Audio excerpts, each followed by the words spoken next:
Just made this new bread.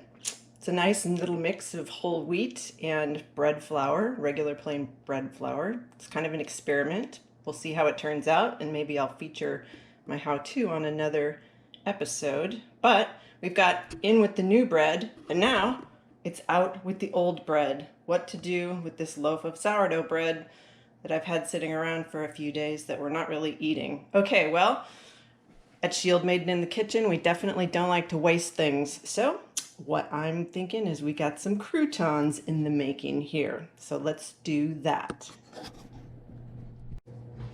Okay, first thing first. Gotta get the olive oil. Extra virgin olive oil, definitely important for making croutons. And basically, obviously, we're just gonna make it into crouton little sizes. We like to eat some Caesar salads around here. Sometimes we eat them plain, sometimes we add a little grilled chicken, sometimes we add a little grilled salmon. So a nice crouton is always something that's enjoyable to have with that dish. So as we cut these into our little cubes, put them into the bowl so that we can toss them. I've still got some residual heat on my oven from when I just baked that bread, so I'm going to turn it down a little bit. So I'm at about 300 Fahrenheit. And keep cutting up these. This is a pretty dense sourdough. I actually make my own sourdough starter, and so at a certain point on this channel, I will definitely be featuring some sourdough recipes. I have a plethora of different types of bread products that I've been experimenting with sourdough. I, like probably a bazillion other people, became more of a baker during COVID. I've always liked to cook and I've always liked to bake, but bread has always been kind of a weird thing for me, and some of you out there can probably relate to this. Bread is a trick and it takes a lot of experimentation and a lot of patience.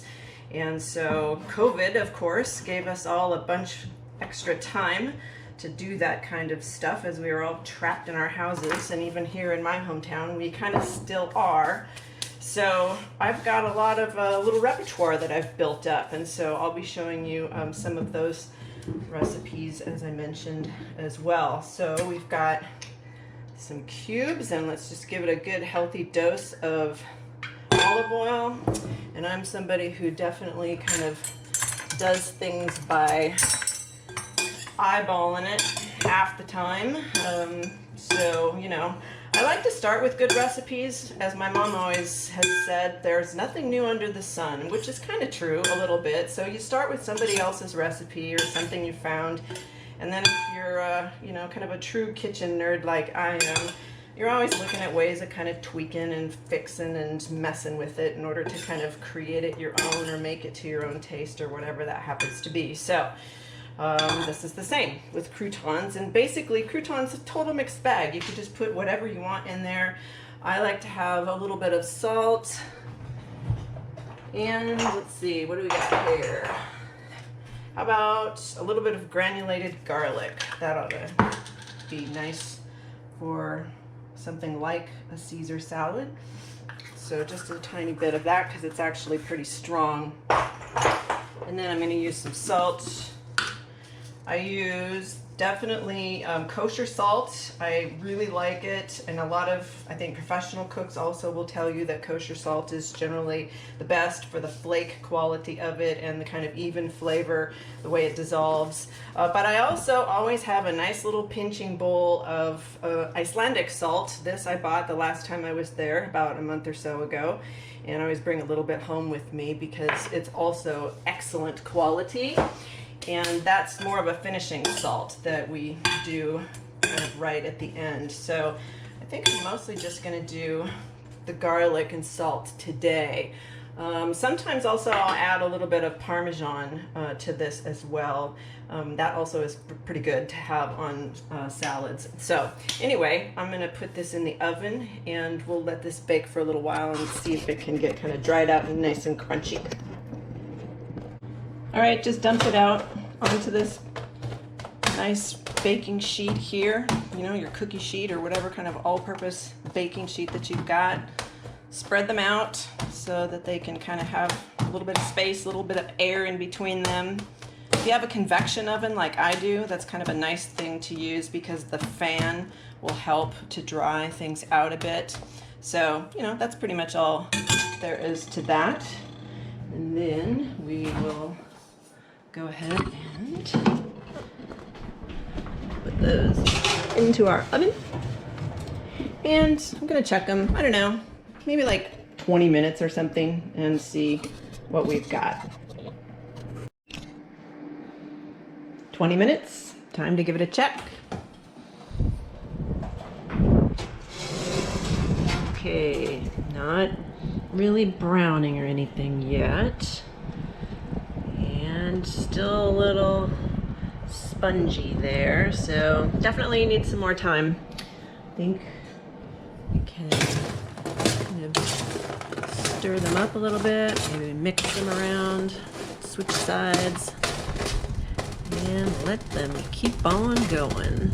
So maybe we'll go for another 10 minutes or so.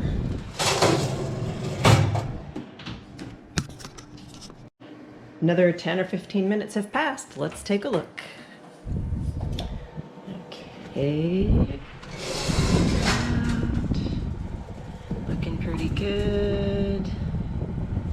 How's that? Oh yeah, there you go. Hear that? That's the sound of croutons. Nice and dried, nice and crunchy.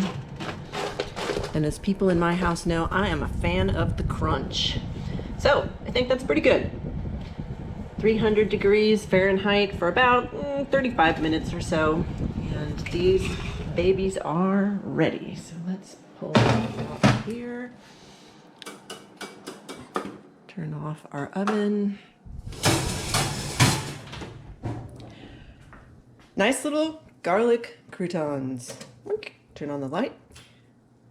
So nice finished product there. Ready for some salad. And also, I just got out my little repertoire of some herbs here. Just give you a sense of, you know, these are definitely some things you could have added to the mix with this. Some herbed croutons as well are always nice. Always just depends on what you feel like, what your taste is. Out with the old bread. In with the new bread. Ready to have some tasty sandwiches there. This is what you do when you are Shieldmaiden in the kitchen.